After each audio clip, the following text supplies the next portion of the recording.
Part 1. Listen to the results of a radio questionnaire on sports and physical exercises and complete the chart below. First, you have some time to look at questions 1 to 4.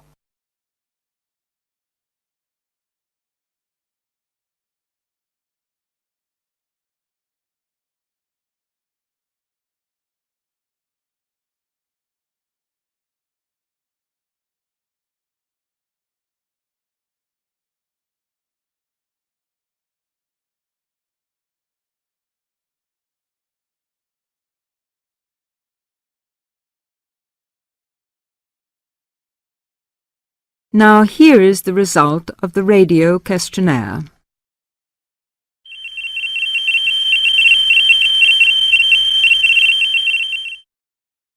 And now the results of our survey on spare time activities and sports. We wanted to know how people spend their spare time, so we interviewed women and men around the town during the whole of last week. Here's what we found out. Only 40% of men interviewed claimed to do some kind of physical exercise, while 50% of the women we talked to said that they follow a regular program of exercise. We also talked about watching sport on TV, and both groups claimed to spend some time on this. 41% of men interviewed do this and 30% of women. We also wanted to find out exactly what form of exercise these people do. So we asked about different sports and activities. Jogging was by far the most popular, with 20% of men and 18% of women. Most of them do this during the week, either in the morning before going to work or in the evening after work. Football was also popular with the men. 13% claimed to play, mainly at the weekend, on Saturdays. Before you hear the rest of the conversation, you have some time to look at questions 5 to 10.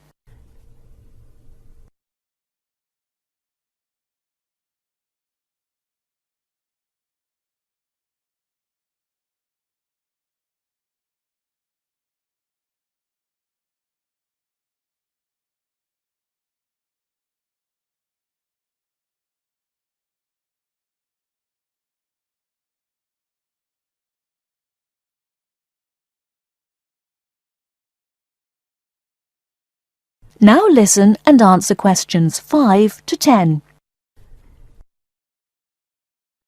Not surprisingly, none of the women claimed to play.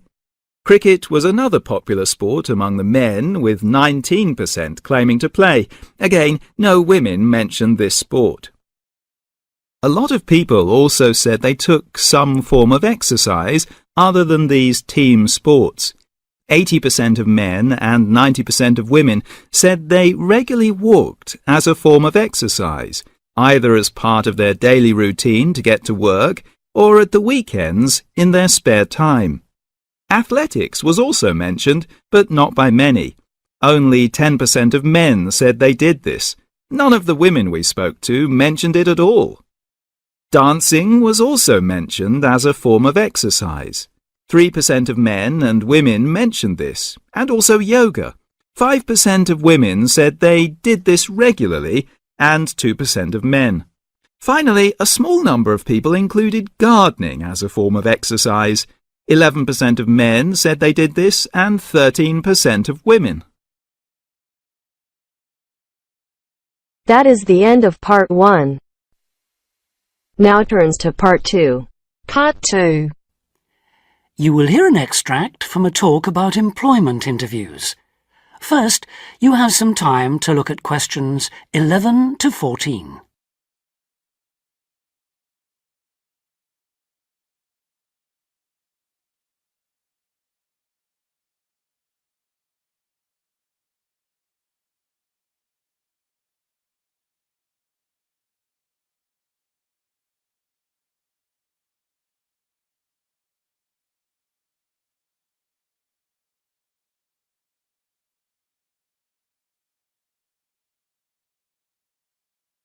Now listen carefully and answer questions 11 to 14.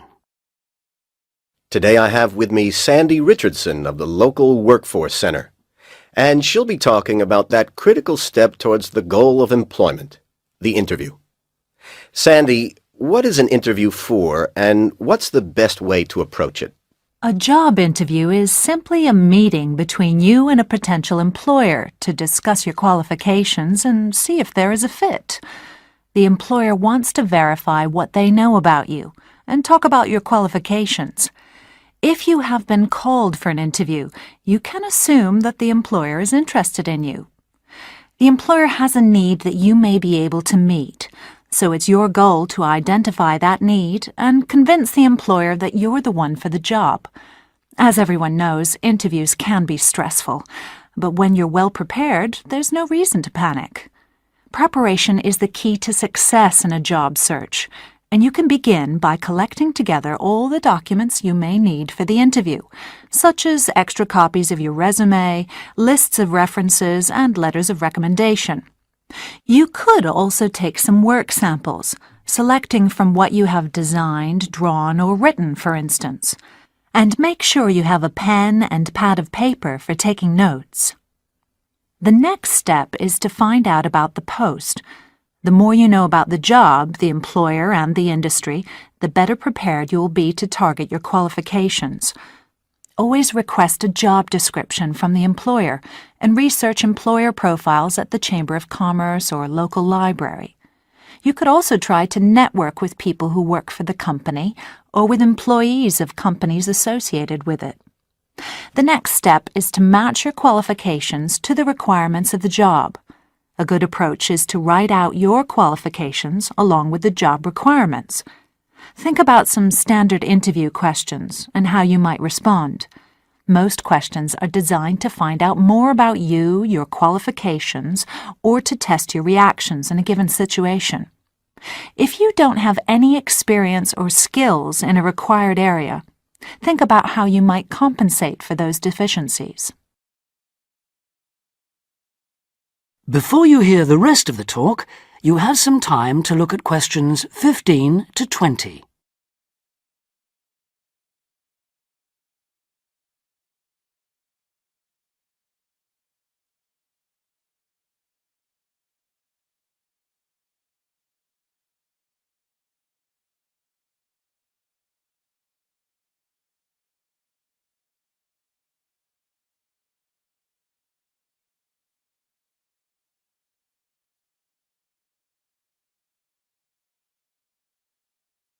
Now listen and answer questions 15 to 20. During an interview, it's important that you be yourself. Get a good night's sleep and plan your travel to be there in plenty of time so that you're not arriving out of breath with 30 seconds to spare. Don't, though, present yourself for the interview too early, 10 minutes at most. In the interview, listen carefully to each question asked. Take your time in responding and make sure your answers are positive. It's important to express a good attitude and show that you're willing to work, eager to learn, and are flexible. If you are unsure of a question, don't be afraid to ask for clarification. In fact, it's sometimes a good strategy to close a response with a question for the interviewer. In general, focus on your qualifications and look for opportunities to personalize the interview. Briefly answer questions with examples of how you responded in comparable situations, from either your life or previous job experiences.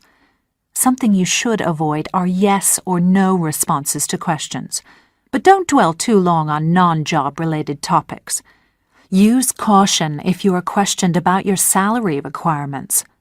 The best strategy is to avoid the question until you have been offered a job. Questions about salary asked before there is a job offer are usually screening questions that may eliminate you from consideration, so be warned. On the other hand, it isn't inappropriate to show your enthusiasm if your first impressions of the interview and of the employer are good ones. So, if the job sounds like what you are looking for, say so. Keep in mind that the interview is not over when you are asked if you have any questions. Come prepared to ask a couple of specific questions that again show your knowledge and interest in the job. Close the interview in the same friendly, positive manner in which you started. When the interview is over, leave promptly. Don't overstay your time. Think about the interview and learn from the experience. Evaluate the success and failures. The more you learn from the interview, the easier the next one will become. You'll become much more confident. To close, here are a few more tips. First, maintain good eye contact throughout the interview and be aware of nonverbal body language. Second, dress a step above what you would wear on the job. Go to the hairdressers, have a shave, etc. Remember that your appearance is a key indicator of whether you have the right attitude, so it can pay to give some thought to how you look. And finally, don't be a clock watcher. That is the end of part 2. Now turns to part 3. Part 3. You will hear a talk about safety in different regions. First, you have some time to look at questions 21 to 24.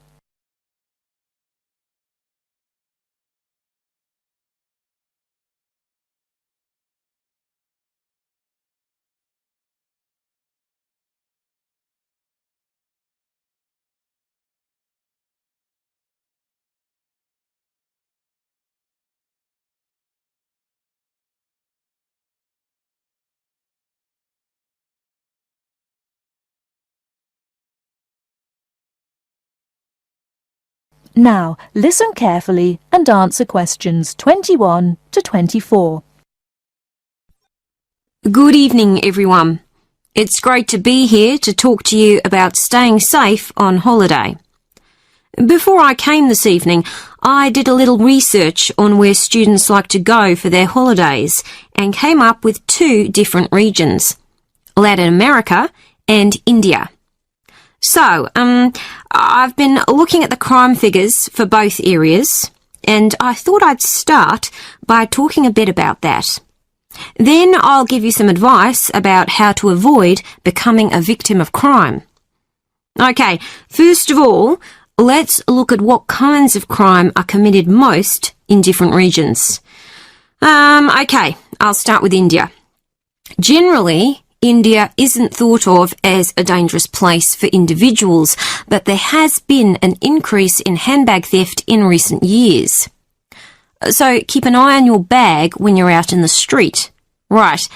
Now, let's look at Latin America.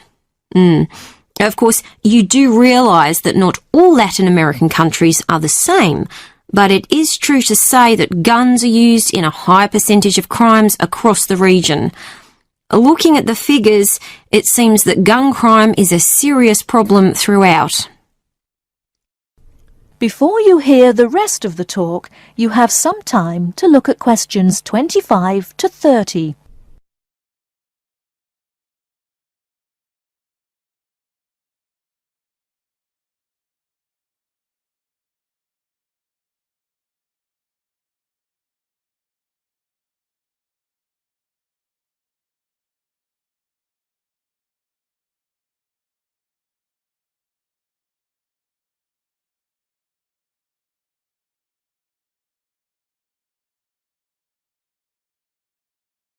Now listen and answer questions 25 to 30.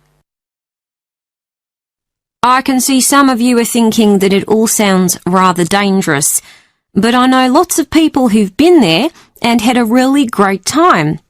They followed advice from the authorities, like making sure they didn't wear expensive jewellery in the street. And I'd certainly advise anyone travelling to Latin America to do the same. Another thing you should be careful of is not to go to lonely places at night. But of course, that's the same anywhere. But I must say, you do have to be very careful in some parts of Latin America when you take your money out of a cash machine. Sometimes you find that thieves stand very close to people at cash machines and take their money as it comes out. Okay, so now I'll finish by talking a little bit about India. I've actually been to India, and I didn't have any feeling that it was dangerous at all. First of all, I went on an organised tour with a group of people. This is definitely the best way to go because it's so much safer. I mean, I didn't go anywhere without the group, and we had a tour guide who spoke the local language and knew the area. In fact, I remember now, she warned us not to go off with strangers, even if they seem nice and friendly. But again, you wouldn't do that at home either, would you? That is the end of part 3. You now have half a minute. Now turns to part 4. Part 4. You are going to hear a talk on the writer Charles Dickens, given by a university lecturer to a group of students. First, look at questions 31 to 35.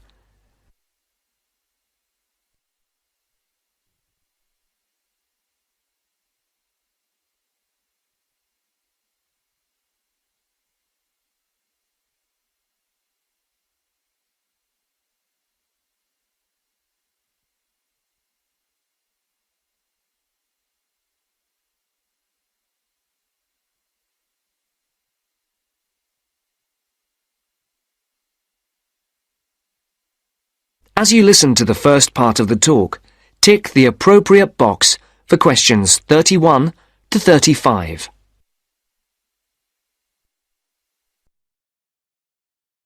Good morning. My name is Professor Sarah Lennon, and I'm here today to talk to you about the works of one of the greatest writers in the English language, Charles Dickens. He wrote many books, and if we bear in mind that there are over 2,000 characters in his stories, we can get an idea of the complexity of his work. I've selected one novel from your reading list that I would like to talk about to illustrate his genius, namely Dombey and Son. But before we look at this work in earnest, I thought it might be a good idea to have a quick look at his life, and also at a few of the major events that happened during his lifetime, so that we can try to put his writing into perspective. Dickens was born on the 7th of February 1812, at the time when his father was working in Portsmouth Dockyard. His father was transferred to London in 1814. To help give us a picture of the time Dickens was born into, it's worth noting that in 1814, when Dickens was 2, the first efficient steam locomotive was constructed in Newcastle upon Tyne. Then in 1817, the year that Queen Victoria was born and Waterloo Bridge in London was opened, the Dickens family moved away from London. And to give Dickens' life a literary perspective, in the following year, works by other famous English writers were published: Jane Austen's Northanger Abbey and Persuasion, Mary Shelley's Frankenstein, and Scott's The Heart of Midlothian. When Dickens was almost 10, his family circumstances changed, and in 1822 the family moved back to London. In 1824, John Dickens was arrested for debt and imprisoned in the Marshalsea, near London Bridge, in London. This event had a profound effect on Dickens' writing. From 1827, Charles Dickens had various jobs as solicitor's clerk, freelance reporter, and newspaper reporter. Before the speaker continues the talk, as you listen to the second part of the talk, answer the questions. In December 1833, Dickens had his first story, A Dinner at Poplar Wall, published in the Monthly Magazine. In the same year, the SS Royal William became the first vessel to cross the Atlantic Ocean by steam alone. In 1836, two important events happened. Dickens published the first series of Sketches by Boz, and the publishers, Chapman and Hall, suggested his first novel, The Pickwick Papers. In April of the same year, the second major event took place. Dickens married Catherine Hogarth. And in 1837, the year that Queen Victoria became Queen of England, and Samuel B. Morse developed telegraph, the novel Oliver Twist began publication in Bentley's Miscellany in 24 monthly instalments. You may not be aware that serialization like this was common in Dickens' time. In the subsequent year, that is, in 1838, the serialization of Nicholas Nickleby started and appeared in 20 instalments. Dickens' novel The Old Curiosity Shop began serialization in 1840. This was the year the first postage stamp, the penny post, was brought in by Rowland Hill, and the year the first bicycle was produced. The next major publication for Dickens was in 1842, when the first part of Martin Chuzzlewit appeared, and in 1848, Dombey and Son was published. Now, do you have any questions before we go on to look at this work in some depth? No? That is the end of part 4. You now have half a minute to check your answers.